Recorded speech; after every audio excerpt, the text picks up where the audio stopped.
ये कहानी एक पुरानी हवेली की है जो गांव से दूर एक पहाड़ी पर स्थित थी। हवेली की कहानी गांव में मशहूर थी क्योंकि वहां से अक्सर अजीब आवाजें सुनाई देती थीं।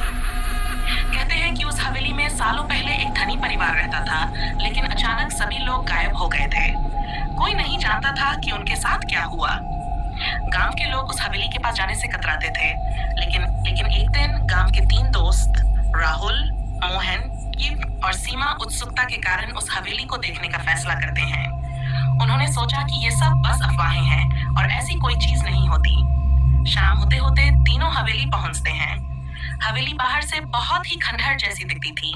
बड़ी बड़ी खिड़कियां, टूटी छत और चारों तरफ घास उगी हुई थी। जब वे अंदर घुसे तो हवेली के दरवाजे खुद ब खुद जोर से बंद हो गए। अंदर घना अंधेरा था और एक ठंडक ने उन्हें घेर लिया। वे तीनों अपनी टॉर्च जलाते हुए आगे बढ़े। जैसे जैसे वे हवेली के अंदर घुसते गए, उन्हें वहां अजीबोगरीब आवाजें और चीखें सुनाई देने लगीं। राहुल ने जब एक पुरानी तस्वीर को देखा तो उसके चेहरे का रंग उड़ गया। उस तस्वीर में वही परिवार था जो गायब हो गया था, लेकिन तस्वीर के पीछे एक परछाई खड़ी थी जो बहुत डरावनी दिख रही थी। मोहन ने कुछ महसूस किया, जैसे कोई उसके पीछे चल रहा हो। उसने मुड़कर देखा, लेकिन वहां कोई नहीं था। अचानक सीमा की टॉर्च बंद हो गई और चारों ओर घना अंधेरा छा गया। उन्हें महसूस हुआ कि वे वहां अकेले नहीं हैं। हवेली में किसी अदृश्य शक्ति की उपस्थिति थी जो उनका पीछा कर रही थी। आवाजें तेज होती जा रही थी, जैसे कोई उन्हें हवेली से बाहर खदेड़ना चाहता हो। राहुल ने तुरंत चिल्लाते हुए कहा, हमें यहाँ से तुरंत निकलना होगा। लेकिन दरवाजा तो पहले ही बंद हो चुका था। अब वे फंसे हुए थे। तभी हवेली की सीढ़ियों से एक सफेद परछाई उतरने लगी। उसका चेहरा नहीं दिख रहा था, लेकिन उसकी मौजूदगी ने तीनों को थर-थर कांपने पर मजबूर कर दिया।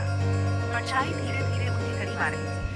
तीनों ने पूरी ताकत लगाई और दरवाजा खोलने की कोशिश की, लेकिन दरवाजा हिला तक नहीं।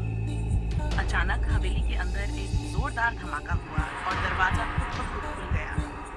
बिना किसी देरी के तीनों बाहर भागे और वहां से दौड़ते हुए गांव पहुंचे। जब उन्होंने पीछे मुड़कर देखा तो हवेली के दरवाजे फिर से खुद ब खुद बंद हो चुके थे। हवेली के ऊपर एक रहस्यमय साया अब भी मंडरा रहा था, जैसे वो तीनों का इंतजार कर रहा हो कि वो फिर लौटें। गांव लौटने के बाद तीनों ने कसम खाई कि वे उस हवेली के बारे में किसी से कुछ नहीं कहेंगे, लेकिन उनके दिल में उस खौफनाक रात की यादें हमेशा जिंदा रहीं। हवेली अब भी वहां खड़ी थी,